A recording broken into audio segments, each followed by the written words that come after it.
এই জন্যে আমি বারবার আপনাদেরকে মনে করে একটা কথা, আমার জীবন থেকে উপলব্ধি করি একটা কথা, যে একমাত্র আল্লাহ ছাড়া এই পৃথিবীতে এবং পরকালে আমাদের আপন বলে কেউ নাই।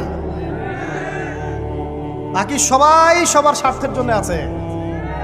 মানুষ মানুষের অবস্থানকেই মূল্যায়ন করে, মানুষ মানুষের অবস্থানকেই মূল্যায়ন করে। আল্লাহ রাব্বুল আলামিন আপনার ভিতরটাকে ভালোবাসেন। দেখেন, আপনি যখন নামাজ পড়েন নাই, আল্লাহ পাক কিন্তু আপনাকে ধ্বংস করে দেন নাই। আল্লাহ পরম করুণাময় আপনাকে হেদায়েত দিয়ে নামাজি বানিয়ে দিয়েছেন।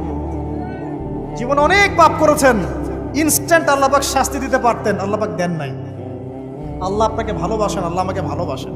আল্লাহ পাকের এই ভালোবাসার ঋণটা শোধ করার জন্য হলেও নামাজি হয়ে যান, আল্লাহর পথে ফিরে আসেন, দিনের জন্য কিছু করেন, দিনের ফিকির করেন, পড়াশোনা করেন।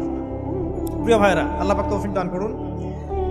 দেখুন, এই রিবা থেকে দূরে থাকার জন্য একটা হাদিস যথেষ্ট, যে 4 শ্রেণীর মানুষকে আল্লাহ রাসূল সাল্লাল্লাহু আলাইহি ওয়াসাল্লাম